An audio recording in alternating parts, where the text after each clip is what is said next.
Hey yo, I'm Dennis and I'm a startup coach. I help founders get clarity and get ideas to traction. In today's video, I'd like to talk about how I validated my startup ideas in the chat and why you shouldn't do so if you don't want to lose 2 months of time. I reached out to around 20 or 40 people and 15 of them replied.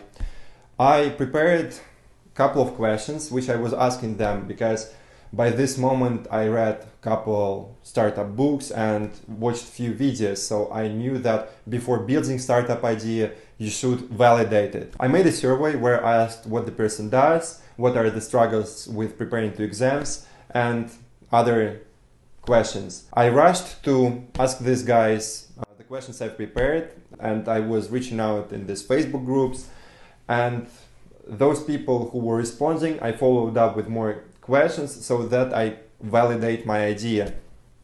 Then I got some replies and few people were saying that yeah, they face struggle with preparing to exams because the exams are just so difficult. Bang, I thought, and that's why I rushed to building it. I wasn't sure what the validation is back then, and that's why a couple of people telling me that they face some sort of the struggle with an obvious thing was validation to me. In reality, it wasn't so. I checked out different no-code tools and stopped on Adela, which allows you to create mobile apps without code. I spent around 5 weeks trying to make the mobile app, and then after making it look decent, I went back to these people. Surprisingly, nearly none of them responded. I thought, wait, guys, what's wrong? You told me you've got a problem. I went to build the app. Now I give you the link to the app and you don't even respond to my messages. Out of 10 people who I was talking at this moment, because I was sure I'm solving the problem for them, those 5 who were responding to me downloaded the app. After downloading the app, your response time fell as well. So I was not understanding what's going wrong and what I should be doing, because I was so convinced that, well, if I need this thing which helps me memorize notes, these guys who prepare to difficult exams must find it useful. And when just none of them were responding, I was completely lost. So I tried to get closer to these people who were at least chatting back to me and jump on a call with them. Out of 5 people, 2 got lost and 3 agreed to have a Zoom call with me to give me some sort of feedback. These people looked at the app. It was a very simple mobile app which helped you put the notes down, make questions to them and put notes into groups. To me it sounds useful even now. Sadly, no one even was responding to me when I was making it. I started going through the app with this person on Zoom and they say, yeah, it looks nice. Yes, you can manage your notes, you put them into groups. The logic was a bit weird, but they were following me. Then I said, okay, now you get this app, you use it for free, you can download it to your mobile phone, it works, which was a super success for me.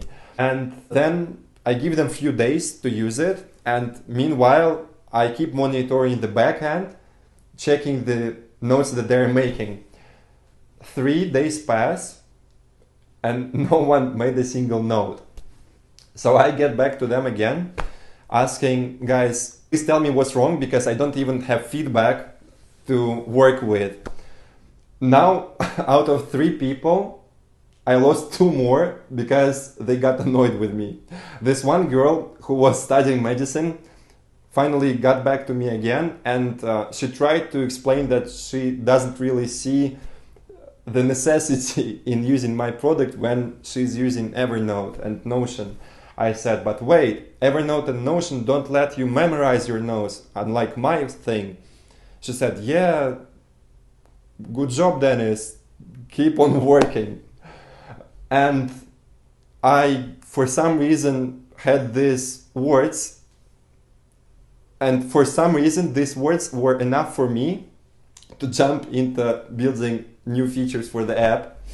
I spent a couple more weeks making this thing look more polished, working on structuring notes and everything. And then I get back to this last girl and I say, please do something on it, because come on, if you don't do it, no one will. And no matter how much she liked me getting to her and trying to solve some problem, she wasn't doing anything on the app. It was such a fuck up that it drove me off track for weeks, because I spent maybe more than 1 month and a half in intense work on the project, and such result with having no people to use the app was just too shocking for me. I tried to post it in some more groups, reach out to more people, and I was busy doing that for a couple days until I just had a glance what I've come up with after a couple months of intense work, realized that even I frankly don't really want to use it, and then just deleted this thing off my phone. After this version, I pivoted and went on reading more books and trying to do better research. It took me a couple more tries to figure out this thing, that validation in surveys or in chat, in social networks, is rubbish. Because I had people who were chatting me the following words: yes, Dennis, I know it's an awful problem. It drives me mad. It's a huge pain in the ass. I'm not satisfied with the current way of me solving this problem, and so on. I had all these phrases. I had dozens of people texting these words to me, and this simply convinced me to keep on building this thing. I launched a couple more products, and I spent weeks building each of them and getting back to people, asking for their feedback, and products would be dead within a few days after launch, until I went to read this book, which gave me a hint that I should better see faces of the people when I want to validate the startup idea. And guys, I wish I read this book earlier, and if you still haven't, please do so, because this book teaches you how to ask the right questions, and most importantly, that you want to be having real conversations with people who you are interviewing. I was very reluctant to do any video calls, and actually I didn't really want to write people in the chat as well, because it felt cringy to me and I felt weird doing this. However, I got so fed up with launching useless stuff that I had no other option.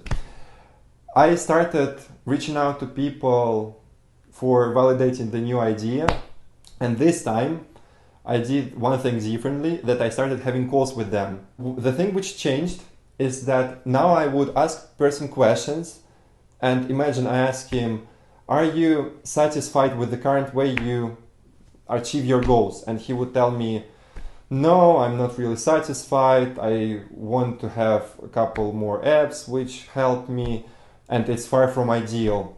Then I would ask, what have you done to fix this?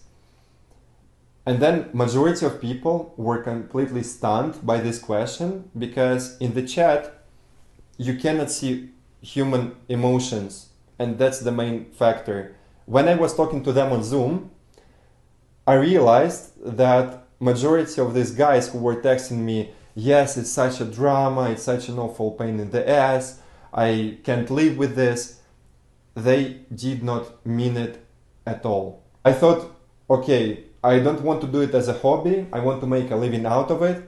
So instead, I better look for those people who are experiencing the problem, paying for the solution, not satisfied with the solution, and really want to get a replacement. These are the guys who you want to find. Otherwise, you may spend half a year building products for people who don't really have a problem, who don't want to pay anything, and who may disappear after you've been working on the product for 6 weeks. Every single time you launch something useless, it makes you rethink if you want to continue doing this, and sometimes it's really tough to find this motivation and drive that will keep pushing you forward, launching apps which may be completely useless. Please just don't try to validate your startup idea in the chat. Like this video if you found it useful, and follow my channel to see more hacks about startups. I make 3 short videos every day, and every week I'll be uploading a longer one. I'll see you in the next one.